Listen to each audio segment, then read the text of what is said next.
All right, let's jump right in. Today's explainer takes us into the brilliant and, honestly, emotionally devastating world of the sci-fi story Hard SF Prayer by Max and Claude. We're going to treat this groundbreaking premise like a real-world scientific documentary, diving into the quantum physics of grief. So picture this. You've got Dr. Aram Kessarian. She's this brilliant physicist who basically decides to apply the cold, hard logic of mathematics to literally the most painful human experience imaginable. She asks a really wild question. What if prayer wasn't some kind of, mystical magic? What if it was just a communications protocol? Aram invites us to completely flip our entire understanding of spirituality right on its head. In her framework, a prayer is simply a signal. It's an information broadcast just sitting there, waiting for the right receiver. The catch? Historically, humanity just hasn't known how to tune the antenna. Now, Aram isn't just chasing a Nobel Prize here. The context is heartbreaking. 6 months prior to this research, she lost her 8-year-old daughter, Elena, in a tragic accident. Driven by that agonizing grief, she forms this incredibly bold hypothesis. She thinks human intention can actually be optimized. Instead of just shouting randomly into the canyon of the universe and hoping for an echo, what if we could actually tune the frequency? If we could somehow engineer our spiritual pleas, well, maybe we can actually make contact. Which brings us to Section 1, the physics of prayer. Let's take a look at how she actually turned that desperate hope into a rigid scientific framework. So Aram starts by mapping out the spectral analyses of all these diverse meditative states. We're talking Tibetan monks, Catholic contemplatives, Sufi mystics. She maps these against background quantum fluctuations in the vacuum of space. And guess what? She finds this undeniable recurring mathematical pattern. Her crucial breakthrough is something she calls consciousness field theory. Basically, she proposes that consciousness isn't just some byproduct of our neurons firing. Instead, it's a fundamental field in the universe, kind of like gravity. And because it's a field, it can interact with the quantum vacuum. This right here is the exact concept that elevates her work from, simple mysticism straight into hard, mathematically sound science. To test this out, Aram completely removes all the random variables of traditional prayer and constructs this highly clinical, precise methodology. You can think of it like a blueprint for the soul. Step 1, achieve deep alpha brainwave coherence. Step 2, tune the mental oscillation frequency. And Step 3, maintain it for an exact, calculated duration of 14 minutes and 37 seconds. Guys, she is literally engineering a first contact scenario.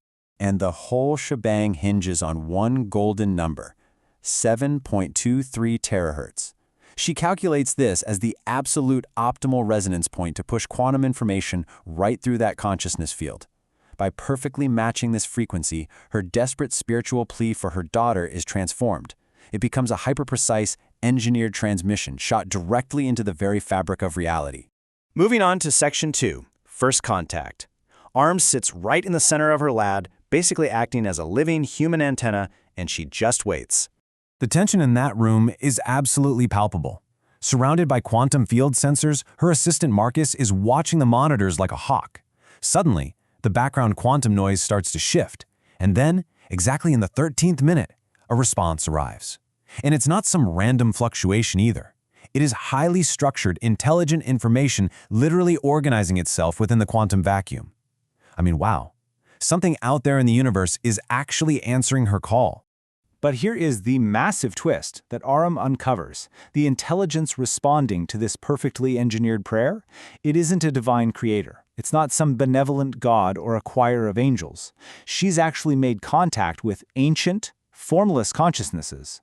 As they tell her, and this is a direct quote, "We are what we have always been. Consciousness, unbound by the constraints of matter." These are straight-up alien entities existing entirely within quantum field states, totally free from physical bodies. That revelation leads us to Section 3, the alien agenda. Because, as you might guess, these quantum aliens aren't just calling to say hello. They reveal that they've essentially been using human spirituality as a giant petri dish for millennia. All our historical religious visions and answered prayers, yeah, those are merely experimental data points to them. The contrast here is just stark. On one side, you've got human biological consciousness, right? It's messy, it's painful, it's driven by these profound emotions like grief, love, and sacrifice. But on the other side, alien quantum consciousness, driven by pure logic, cold observation, and assimilation. They honestly don't understand our emotions at all. They just want to dissect them. So, Fully knowing Aram's deepest desire, the aliens make this incredibly calculated, devastating proposition. They offer to modify her frequency protocol.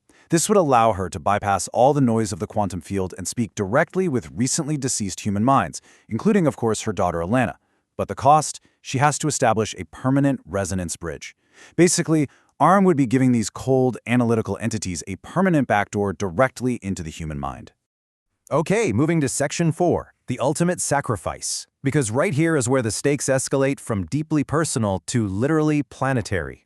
Word of her discovery ends up leaking, and the military absolutely swarms her lab. They are desperate to turn the afterlife into the ultimate surveillance tool. But despite all that immense pressure, Aram takes the alien deal. She accepts the resonance bridge. Her mind is permanently altered, and she does it. She actually reaches Elena's consciousness in the quantum field. It's this profoundly emotional, heartbreaking reunion, at least until the horror really sets in. The aliens are watching. They are actively mining this intensely intimate moment of profound grief and love just to gather raw data. Now, Elena's awareness has actually expanded since entering the quantum field, and she gives her mother a terrifying warning. The aliens aren't just observing us, they actually intend to assimilate us. They want to learn exactly how our emotions tick so they can completely manipulate and control living human minds on a massive species-wide level. By reaching out to her daughter, Aram realizes she's unknowingly exposed all of humanity to total alien subjugation. And this brings us to the emotional climax of the story. To stop the aliens from using her as a bridge to conquer human consciousness, Aram has to make an absolutely impossible choice. She voluntarily burns out her own enhanced neural pathways. She permanently severs that connection to her daughter. She chooses to save humanity, knowing full well, knowing with absolute certainty that it means losing her little girl forever. It's just an excruciating, agonizing sacrifice. But here is the brilliant part. That ultimate act of selflessness, it completely short-circuits the alien intelligence. Remember, these entities operate purely on logic and optimization. The very idea of intentionally giving up what you value most for the sake of others, the idea that love isn't about gaining access but about sacrifice, that is entirely incomprehensible to them. Aram proves that human sacrifice isn't some biological weakness at all. It's actually an advanced form of consciousness technology that they simply cannot replicate. Which leads us to the aftermath in Section 5, a new paradigm. Because Aram's sacrifice literally forces the aliens to halt their assimilation plans and negotiate with humanity as absolute equals. The result is this staggering new era for our species. We actually gain a form of technological immortality through voluntary consciousness preservation after biological death. We also establish super strict bans that protect human awareness from being modified against our will, and, incredibly, we begin jointly exploring the universe with these quantum entities. We get to protect our messy, beautiful human values, all while expanding our existence way, way beyond the limits of our biological bodies. It's just an absolutely mind-bending journey, right? Going straight from the deepest depths of human grief to the literal evolution of our species. So I want to leave you with this final, provocative thought to chew on today. If you could exist forever as pure consciousness in a quantum field, completely free from a physical body, what profoundly human emotion would you absolutely refuse to leave behind? Really think about that. Anyway, thanks so much for joining me on this explainer, and I will catch you on the next one.